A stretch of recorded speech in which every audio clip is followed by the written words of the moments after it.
I was never really a runner. The way I see running is a gift, especially when you have stage 4 cancer.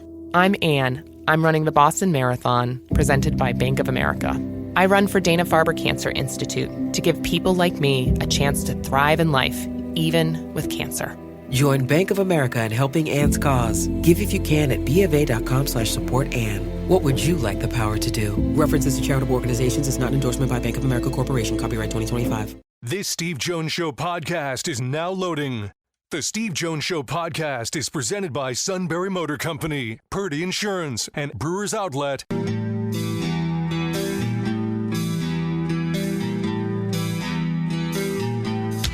Bringing you an in-depth look at Penn State sports and more. This is the Steve Jones Show on News Radio 1070 WKOK. The Steve Jones Show is presented by Sunbury Motor Company, Purdy Insurance, and Brewers Outlet. Now from the Sunbury Motors studio, here's Steve Jones. Thank you by Sunbury Motors, 4th Street in Sunbury. Sunbury Motors Kia, routes 11 and 15, Hummels Wharf, and online at sunburymotors.com. Ford, Kia, Hyundai, the best in new inventory, great pre-owned inventory with the Sunbury Motors guarantee, and terrific service department that backs it up every step of the way. Quick lane inspections, routine, difficult.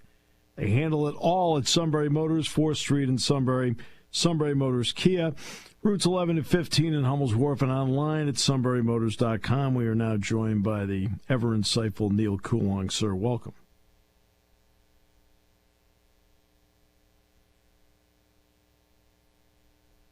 And if we hit the phone on the side, we will hear Neal. There we are, Neal. How are you, sir? There he is. I was hoping you guys were still listening to Metallica waiting for me to come in. That's my big entrance. Yes, it is. It is your big entrance. Enter Sandman. So it sounds like we are getting closer to the long national nightmare being over.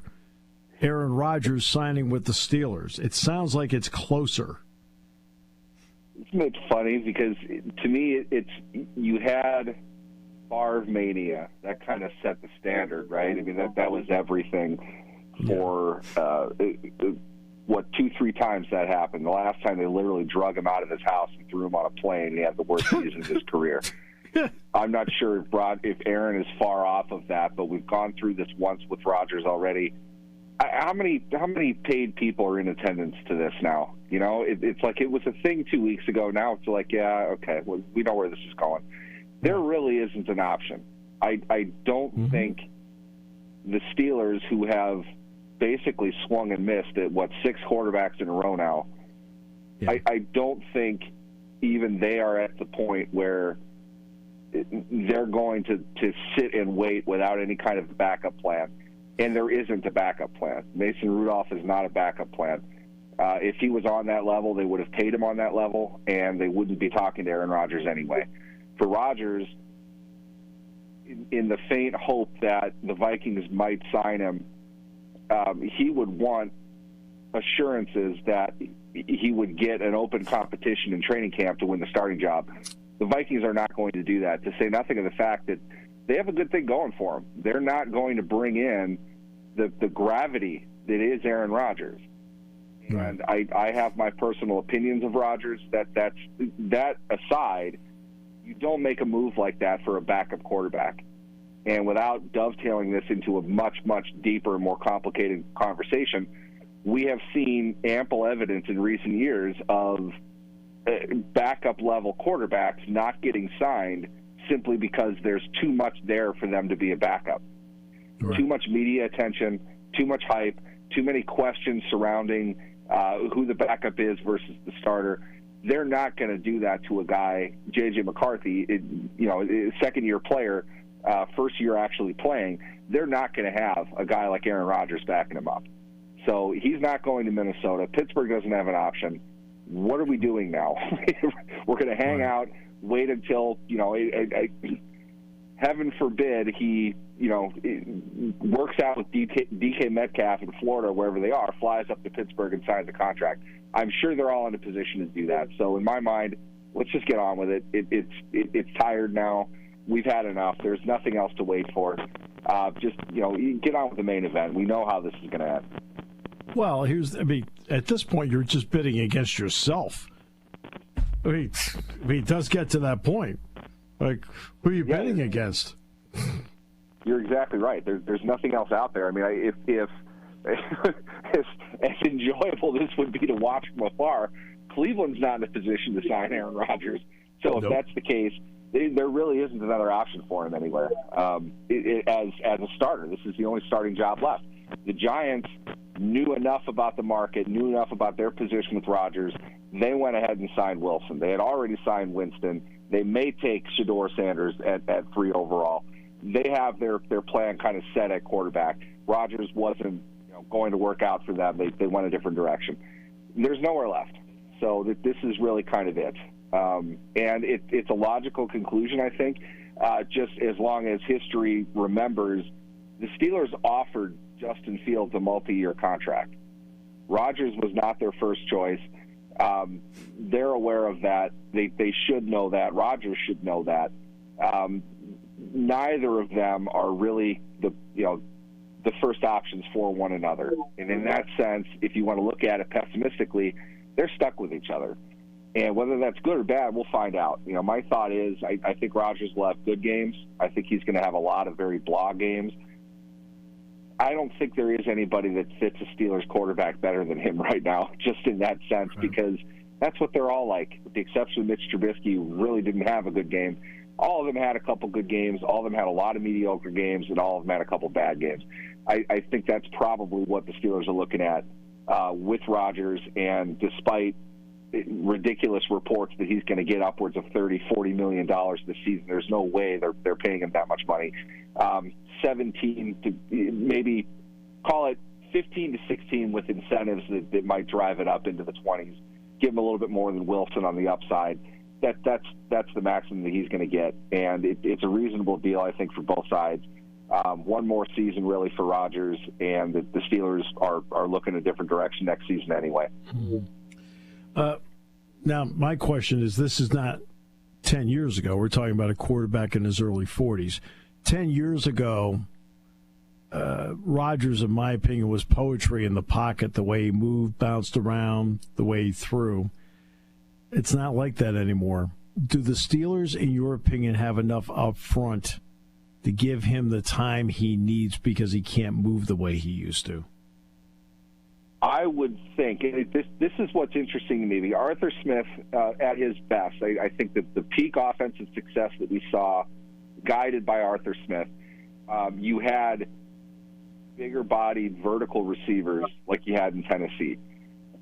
Corey Davis and A.J. Brown, pre-A.J. Brown, before he exploded really into the player that he was. That was his first big season. They can run the seam. They can run outside the numbers. I wanted to look this up at some point. I'm not sure, but not many examples throughout NFL history in which you had two players with 100 or more targets that both averaged over 15 yards a catch. That was the Titans in, 2020? The year they upset Baltimore in the second round of the playoff. A good vertical team that was set up off of play action, that was really predicated off of a strong run game. It would seem to me the Steelers are in that market, and I think Rodgers can get them that. Not a guy that runs a ton of play action, but he's obviously very comfortable under center or in shotgun. They can put that kind of action in and get the ball down the field, which is why I think they acquired DK Metcalf to go along with George Pickens. Pickens being, at worst, one of the three best deep ball receivers in the game. The two of them together can stretch the field. If they're going to do the 3-yard slant, 3-yard out, 3-yard curl type of thing that they've been doing, I don't know why you're going to pay Aaron Rodgers $25 million. But I feel like if you look at Rodgers, the success that he had, 30 yards and in, great touch, great feel for the pocket, exactly as you said. He was able to get rid of the ball on schedule a lot better in the second half of the year. We saw better performance from him, and I think that's kind of what the Steelers are looking at. We can get this version of him within the right circumstances. If we can control the ball the way we want to run anyway, and move it to a point where we can hit the big play when we see the right defense on touch throws down the field, not the Aaron Rodgers MVP gunning down the left hash for 40 yards pop. Somebody that can put some touch outside the numbers and use the size that they have, the advantage of the two wide receivers that they're going to employ this year. They're going to be able to make some plays within that. But the structure is really going to be more predicated on their run game, trying to set that up, trying to create the mismatches on the outside by dominating the middle of the field with the run game. Not the greatest strategy overall for what they have, but I think it's maybe a little bit stronger than what they would have had last year. I think Rodgers still has a better touch throwing ability right now than Wilson does. And with that, as far as the protection goes, you've got the ability. How about this? Simply put, you have drafted and paid the ability to be able to do that. You better be able to do that. There's not much else they could possibly do. They've invested a huge amount of premium capital in that line, their tackles in particular. If they're going to move Broderick Jones to left tackle, if he's upset with that, if that's in his mind why it is he was legitimately one of the worst tackles in the league over the last 2 years, all right, he better step up as a former number 14 overall pick. He better step up into that role. I liked what I saw out of Troy Fautanu. I think he's going to be a very good player, right or left. A lot of confidence you should have with him. And their interior line, Mason McCormick, ups and downs, but probably what you would expect out of a third-round draft pick. He did well in a situation that he wasn't supposed to be in, well enough that James Daniels is elsewhere now, and he's going to be the starting right guard, along with Zach Frazier, who I thought played very well for a rookie, with some areas of improvement that he still needs to make. So they've invested the time into it. They've got a quarterback that can throw the ball deep, and they're going to need to be able to run. And it's not going to be a 38-point-a-game offense, but they can control and they can score if they put all this together. We've said this before, though. Let's see how it all pans out. But they've got better pieces now, I think, than they did last year at this time. I'm not surprised about the fact that he was a little bit better in the second half last season, because it goes back to what I've talked about before, and I've talked to enough doctors over the years. I mean, I spend time with them at every football practice. We actually are the ones that stand and talk all the time. And when you have an Achilles, the more removed you are from the original injury, the more everything comes back, but it takes longer. Usually is a year and a half, 2 years. So I'm not surprised in the second half, where he was at that point, 15 months removed from it, that he had a little more feel for what was going on. So that part doesn't surprise me. His problem is he's 41. Yep, I know how that feels, too. It's not the easiest thing. It's exactly as you put it. I think people tend to want to look at an injury in a very specific and very compartmentalized way. It's his Achilles on his back leg. There's a lot of power transfer that needs to come from that spot of the body. That affects everything else that you're doing. When that's out of line and you're playing through it, what that means is you're doing everything out of line. You've got to correct everything again. You've got to get back to it, and your body needs to remember how to play with a healthy, in this case. There's a lot of work that has to be done. And, I'm not going to speak for how much work he's putting in. I have no idea. But physically speaking, it's not going to come back as quickly. And what I mean by that is not just the injury itself. It's the body activity. It's knowing how to play with a healthy ligament again, because he hasn't done it in a very long time. And, every day is like 2 when you're at that age, as far as your recovery goes. So I'd imagine there's still rust there. There's still some adhesions that are kind of clinging to the old way of him doing things. He's got to, really relearn how to play with the older body that he has. And that's not something I would imagine is going to come overnight. I think a lot of that just comes just like you, talking to doctors about these kinds of things. It's obviously up to the individual. One person's going to vary from another, but if you look at it at a 10,000-foot level, you're going to see the recovery time is going to take a little bit longer, but it's relearning the mechanics. He's got to put all that back together again, or he's really just going to be kind of one-dimensional, and that's what we've seen from the 41, 42-year-old quarterbacks that go out there. I mean, everyone's saying, well, quarterbacks can play late in their 30s. Not really. A couple of them maybe they did, but Tom Brady is not the ideal example of anything, to say nothing of the fact that Brady had the same issues his final year. Not the same guy physically. It didn't work for him anymore. You can get away with some of that stuff, but he's got to have the lower body strength to be able to deliver the ball down the field. The second you show that you can't do that, well, you have the Steelers' offense over the last 5 years. So they're going to need to see some power from Rodgers, some ability to be able to make those big throws if they want to kind of bring him along slowly into the year. But I would hope he's putting in quite a bit of work, particularly on his mechanics, heading into what's left of the offseason. Second straight year where the tush-push was on the plate for people to talk about and potentially vote. And they don't have the votes. I think that's one of the issues. You need 24 of them. But they decided to table it. What's your opinion of the play? My opinion of the play, I think in a pure sense, we invented the game of football today. I don't think it would be a big deal to say, yeah, you can push a guy forward. It only makes sense, right? We're a mass of crowded bodies anyway. It's probably not something you're going to do by design. You're not going to put an offensive guard behind the quarterback and throw him forward or anything. So this is situational football, short yardage stuff is really the only time we're going to use it. And I don't think that overall it shouldn't be unfairly detrimental to a defense. They can do the same thing anyway. I don't see a reason to not allow it, I guess I would say. The evolution of the game, the point that we're at, you've got to talk about the safety element. You've got to talk about these things that I know people think are just buzzwords. They do have to consider that because safety is attached to a lot of things.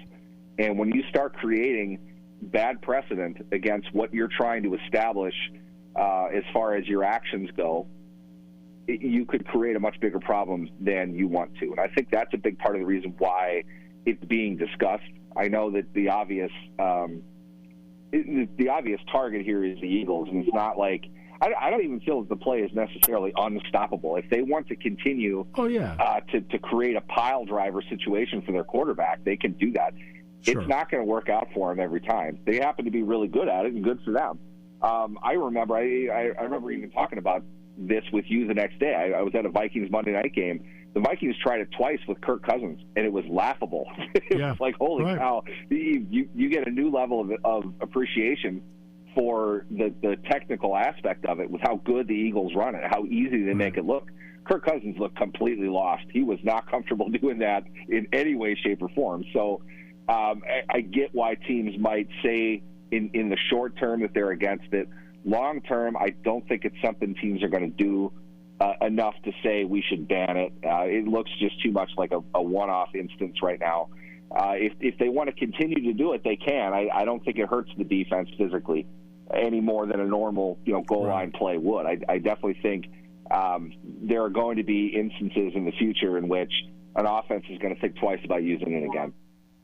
Yeah, Buffalo and Philadelphia are really the only two that use it on a consistent basis. And my point about the play has been very simple. Defensively, just be better on first and second down. No, it's make it third down and longer. Then they can't use it then. Yep, and Sirianni's talked about that too. The advantage of it only comes after you're successful in the first two downs. Yep. We see Philadelphia doing it as much as they do because they have an inordinate amount of third and short situations. And good for them for being able to do that. It's certainly a weapon at the goal line. I remember, a certain team from Western Pennsylvania that did pretty well with power backs running at the goal line. Yeah. I remember the Chicago Bears and Walter Payton. He created the idea of, jumping over the pile instead of going through it. There are always, kind of ticks in evolution that change the game based on the personnel that you have. I don't think you and I have discussed this many times. The NFL is in a habit of closing the barn door after the horses have escaped. In this case, though, they don't need to create a precedent against what the game is currently doing just because it's perceived to be a temporary advantage for one, maybe two teams. And I would argue that they use Josh Allen around the end as much as they do up the middle anyway. That's the weapon that Josh Allen is. You're that big, you're that quick. It's a strategic advantage. I don't think taking that away adds anything. It's not a play that is unfair, in my opinion. I don't even know how much the running back really even helps that. I think it's the drive on your center. I think it's their ability to get off the ball quickly and to establish low position and let the quarterback go over the top of that. They'll find a way to get to the quarterback, jumping head first into him. It'll get stopped eventually. Coaches just don't want to have to do that because they don't want to keep a 340-pound nose tackle to take on the center in that play. But eventually it'll get figured out. It's not something that needs a rule. Defenses will feel a lot better about it when you see a fumble or two, when you see a quarterback injured. It'll naturally kind of work its way out the way things do in the NFL. Yeah. I mean, I don't know how you feel about it. I'm not crazy about the dynamic kickoff, but it sounds like it's here to stay. Yeah, they really want to incentivize kick returns to the point where 3 years in a row they've made a pretty significant change within the rules. And I'll wear this one. I said all off season how much different kickoffs were going to be, how much of a strategic advantage it was going to be. Then we didn't see them doing anything in the preseason. I was like, all right, well, they're probably saving it for the regular season. Then it was they didn't do anything in week one. And it's like, all right, well, wait till toward the end of the year when they get more film on this, they see what's going on. No, they never really used it.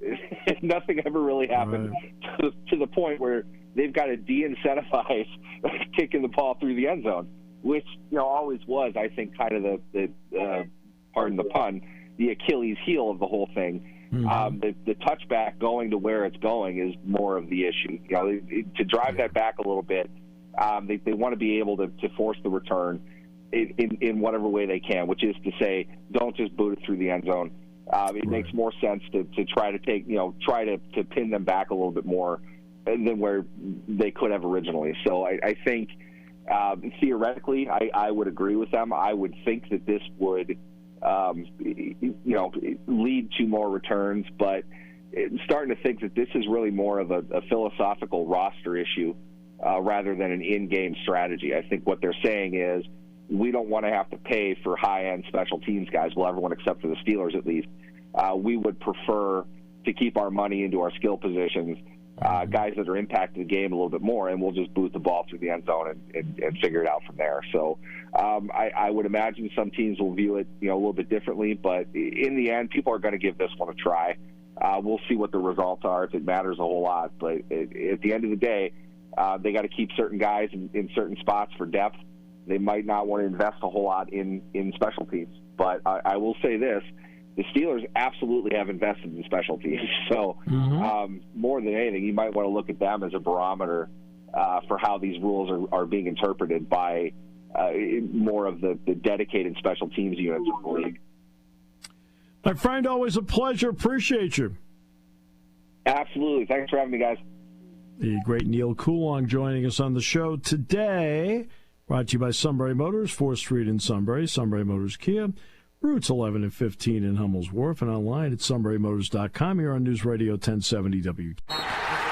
It's time for basketball, and Uber Eats is dropping deals on game day favorites to keep you locked in on the action. Like when you're craving a buzzer beater, but also buffalo wings. Or when an upset makes you want to ugly cry into a pizza. And right now, Uber Eats has game day deals from McDonald's, Popeyes, Pizza Hut, Wendy's, and hundreds more local favorites. So you can keep your eyes on the ball and your hands on a hamburger. Order now, only on Uber Eats. Product availability varies by region. See app for details. Okay. Party time, game time, or just fun time. Doesn't matter what time it is because it's Brewers Outlet time. The beverage supermarket has the area's largest beer selection. Imports, microbrews, ciders, and domestics. Pick from over 100 ice-cold 12-packs and dozens of 24-ounce singles. Soda, snacks, hot sauces, fresh roasted peanuts. Make it one-stop party shopping, and don't forget the pickle bar. So whatever you're celebrating or just doing it up, Brewers Outlet, Reagan Street, Sunbury wants to see you. And thank you for your years of patronage.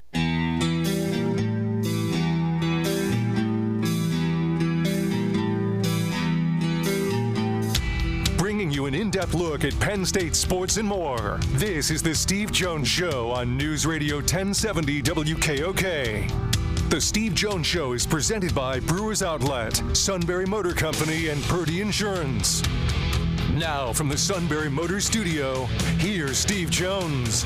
Half hour brought to you by our good friends at Brewers Outlet, Reagan Street in Sunbury, the beverage supermarket. Imports, domestics, and microbrews, the best selection of beer anywhere. Wine coolers, water, soft drinks, snacks. They roast their peanuts fresh and out every day. 6 great flavors of slushies. And ready-to-drink cocktails. That's right. High Noon, Crown Royal, Jack Daniels, all at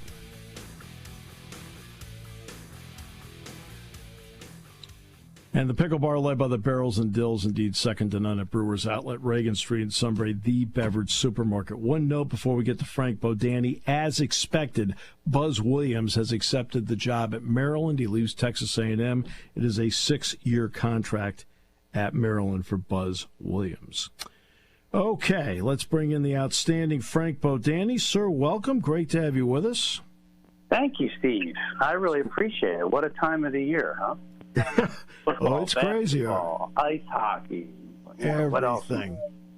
Everything going on right now. Baseball. You were at Pro Day the other day. Just general impressions of what you picked up there. Well, I mean, it was always good to talk to a couple of guys, that we're going to be focused on, who didn't work out there necessarily that day, but Tyler Warren and Abdul Carter, they're high priority. And I think, I think we learned that Abdul Carter doesn't have to work out, and it's just, is he going to be the top few picks in the draft? And I think it just kind of solidified, having a meeting with the Cleveland Browns that last week, and they've been picked second. And, I mean, we're just looking at Penn State, right, with continued lineage here at defensive end pass rusher. Chop Robinson, Micah Parsons, Adafe Owe, now Abdul Carter, and I think he's going to go higher than any of them. Yeah, I think he will as well. And again, I don't think Tyler Warren had to work out. I mean, the bottom line is, I'll tell you a quick story, Frank. The other day, Jack Ham was at practice. He was there on Thursday, and he was talking to Devon Thomas. And, of course, Devon the next day was going to be working out for the pros. And Jack says, back in my day, we played the bowl game, and 1 month later was the draft. He said they basically just looked at back then film, and they made judgments on the kind of player you were. He said, we didn't go through any of this workout stuff. Essentially, Tyler Warren and Abdul Carter have said, our video speaks for itself. Pick us. Right. And you know what? A couple of the guys who did need to work out, I think, did well, and that's KJ Winston ran very well, looked really strong, looked good. He definitely helped himself, and so did Jalen Kimber, I think. He ran really well. And, a lot of these guys didn't do much at the combine who were there, but I think all the guys, they didn't do everything, but they, I think they helped themselves. Whether they're going to be mid-round picks or late-round picks or in free agent, a guy like you mentioned, Devon J. Thomas, doesn't matter to me where he gets drafted. If he gets drafted, I think he's proven who he is. I think he's going to do well in the next level. Yeah, and I think so. To me, the guy above all, I thought, Kimber obviously helped himself. I mean, Kimber ran a 4.38. Kobe King ran the best 40 time of his career. They helped themselves.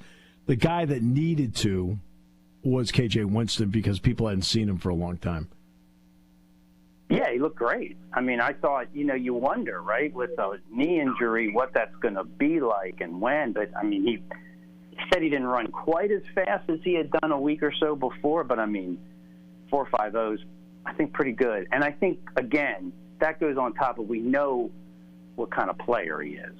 And we just missed out on getting to see it for most of last season. But I think we should not forget what type of safety that guy was at Penn State, but what he will be in the NFL. Yeah, I just think he had to put up a representative time. And I know he's run upper 4.3s, lower 4.4s. I mean, that part will come back. He just had to put up a time because, again, same story with him. He's got video that shows how he can play. Oh, gosh, yes. And I think, how, he commented on how great the Penn State defense did without him. But, I see him last Friday, and it just keeps thinking, like, my gosh, what would that have been like if he would have got his shot to play? But credit to him for doing the work to come back and look as good as he did Friday. So to me, there's no doubt where he's at going forward. I mean, I would be surprised if he's beyond the third round. I don't think that's right. I agree.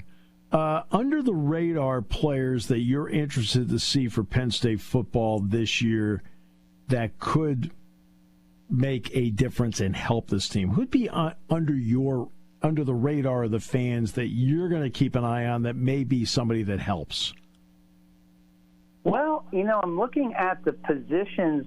They bring back so much, but there's some positions where they bring back maybe one or two vets, but they need one or two younger guys or someone else to step up. And I'm mentioning defensive end, defensive tackle, linebacker, for example, on defense. So the young guys on defense, I guess, is I'm looking at, and that's at defensive end, like someone like Jalen Harvey and Max Granville. I mean, they need somebody. They've been so good with two defensive ends that are tremendous players. They need someone there to step up to be opposite Denai Dennis Sutton. So who's the young guy, right? Who's the guy that we haven't seen yet do that? So my eyes are on them. And at defensive tackle, I think Xavier Gilliam is somebody who, another young guy who looks impressive, but someone's got to step up next to Zane, and I think, to me, I just am focusing for, maybe I don't know if I'm fair or not, but I'm just focusing on that guy in the spring.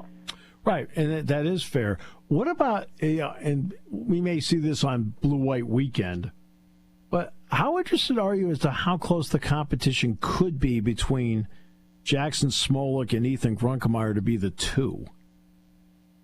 Well, yeah, I guess, I'm intrigued, I guess. I think I got an idea that Ethan is going to be a guy who's going to progress steadily, and we've seen glimpses. We've heard a lot of people talk about him. Jackson, we just haven't had that chance with the injury. So I'm intrigued to see what he can do, and maybe a little bit of an eye test there as much as possible in a spring scrimmage as to what he looks like on the field and the body type and just maybe comparing what's he look like compared to Ethan? Because you don't know. I mean, they don't have a lot there in experience behind Drew. So, one injury away, you always talk about the starter, but, one of the backups goes down. I mean, so, yes, quarterback definitely. That's a tremendous under-the-radar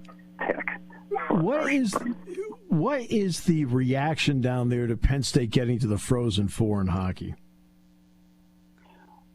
I think it's maybe still hit people by surprise a little bit who are not already hockey aficionados. I think we have to grow this a little bit in different realms, I think, but what the talk is more, and I think them playing their big games, their playoff games in Allentown helped because it's not far away. They didn't have to go to, 5 states away to play this exciting round. And I think when you're the hottest team in the country, then that begins to resonate no matter what your fan following or knowledge base was before this. But it's just growing. And I think, it's steps, right? So they've been really good for quite a while, but not like this. And I think this is going to resonate going forward no matter what they do next week. I mean, this is big, exposure, right? And that's what they need. I mean, look at wrestling. I mean, what a following they have, but it's not like football and basketball and baseball. But the steps that they've done Oh my goodness. So, Penn State's maybe third national championship in 3 months on the doorstep. It's a possibility. They got BU first, which will be that should be a heck of a game coming up next Thursday night. But can you think about this year? Men's hockey, Frozen Four, women's volleyball national championship, wrestling fourth consecutive national championship, 10 All-Americans, and a points record. And women's soccer in the Elite Eight, and football in the college football playoff Final Four. This has been quite a run, hasn't it? I don't know if there's. I mean, is there another year where you think of that has had maybe resonated with you with that kind of overall success? I mean, I think it's just building to me. Yeah, and that's, to me, it goes. I said years ago, and I meant it. I mean, it wasn't like I was trying to. I'm not out there trying to sell a ticket or anything. People think I am, but I'm not. I just make observations. Sure. And I just had this general sense in just being around all these teams, because I have to be because of the talk show on Thursday night. I have a different coach on every week, and I talk to them. I said years ago, I think the best is yet to come. I think we're starting to see that. Well, yeah, and you just mentioned baseball, and that's not been a sport that has maybe garnered a lot of attention. But look how they finished last year, and it just seems like maybe they're turning a page. Like that wasn't just an anomaly.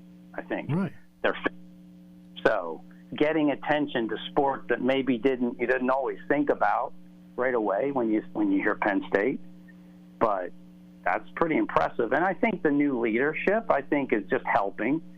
And, we run into Pat Kraft everywhere we go here with these championship runs.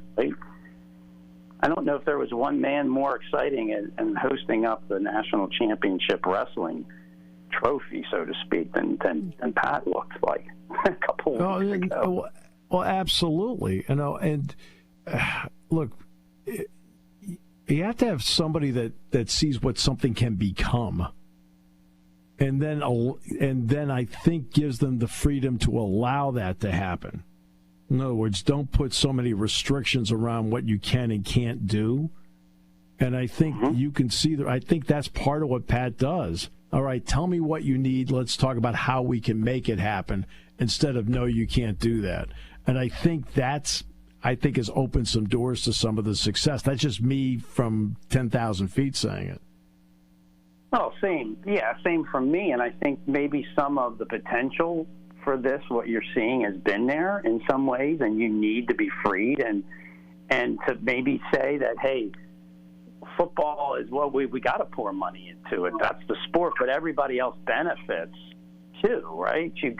It's different levels of freedom, I guess, or different levels of support. But I just.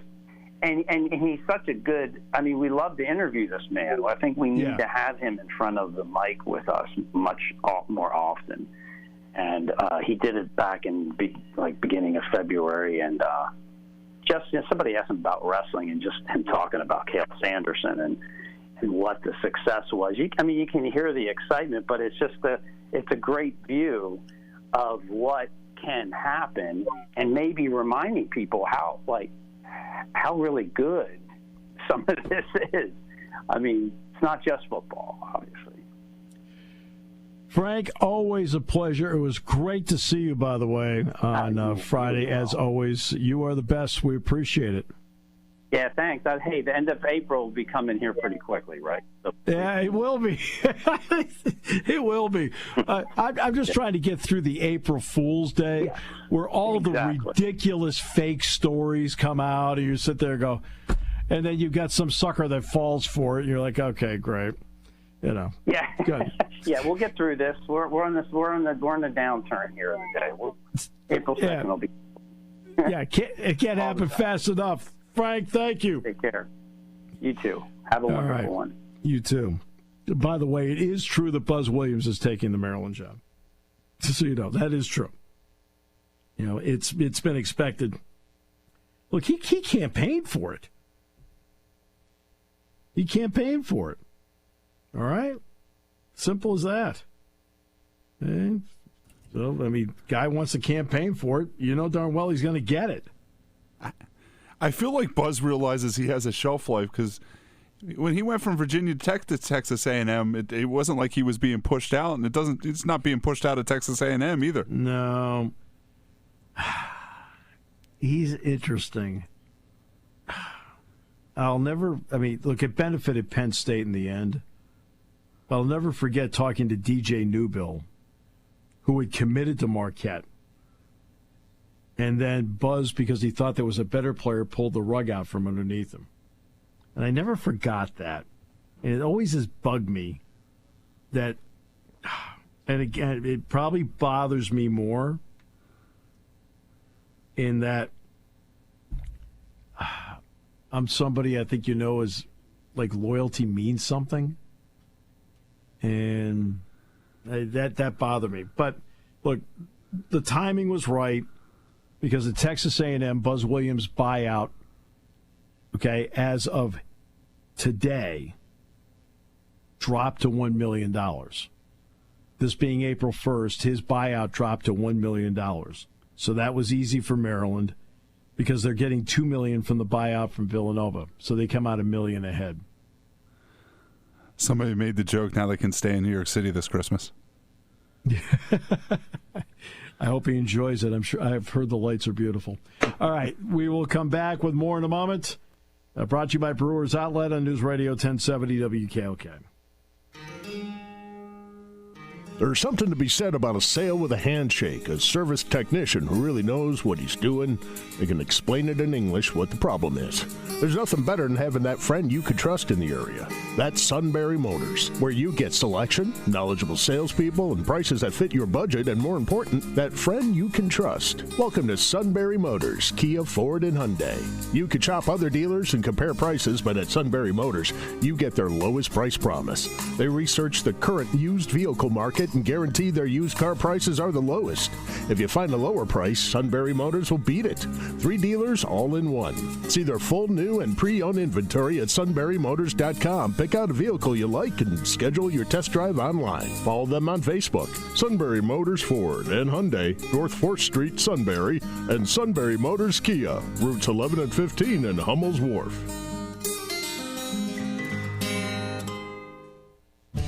Hi, this is Season. For over 100 years, the Purdy Insurance Agency has been protecting families and businesses of the greater Susquehanna Valley and beyond. With the experience of our trained and knowledgeable staff, you can rest assured that your needs will be evaluated and met by some of the industry's best representatives.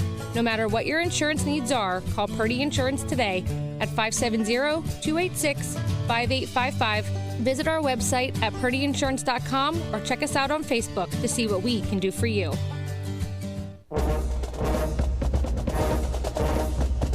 This is what they have approved and what they have tabled and what they've rejected. The kickoff part is still in, except if it's a touchback, it goes to the 35-yard line. Thus, the idea is to promote more returns.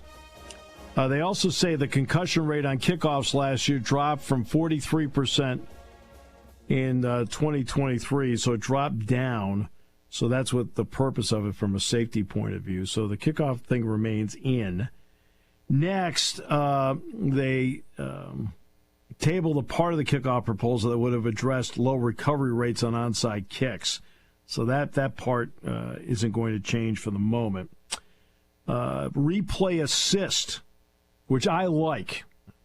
I'll probably get into more of this tomorrow, but replay assist is something that is going to be used more. They're going to add responsibilities to replay assist.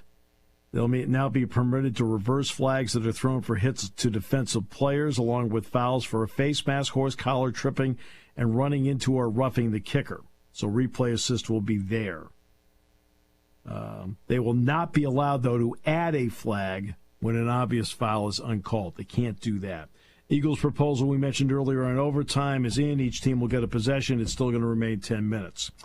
The Competition Committee, the request to add additional specifics on prohibitive actions that would violate the unsportsmanlike rules, including throat slash, simulating fire, brandishing gun, displaying the nose wipe gesture. There's more there. Steelers, you can have one video or phone call with no more than 5 prospective free agents during the negotiation period before formal free agency opens. Previously, you were only allowed to speak with the agent. Okay, now you can actually talk to the player. Approved a request from multiple teams to allow team staff members to prepare K-balls for special teams before game day. That makes sense. They approved proposals by the Competition Committee allowing 2 players to be designated to return from injured reserve if they are placed on IR when rosters are reduced to 53. Okay. The Detroit Lions proposal to reseed, or excuse me, to seed 1 through 7 was tabled. Okay. So instead of having a division champion be 9-8 and a wild card team be 11-5, the wild card team is still the team that gets the home game. But that was tabled.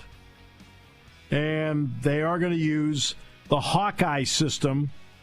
You'll still see the chain gang on the sidelines, but they'll use the Hawkeye system for first downs. And if you watch tennis, for example, tennis tournament, and you see that's what they use. They use the Hawkeye system on as to whether a ball is in play or not. The tush-push ban tabled. 16 teams were in favor of getting rid of it. But it doesn't matter. You need 24, so they tabled it. All right, back tomorrow. At least that's our plan. That's not an April Fool's joke.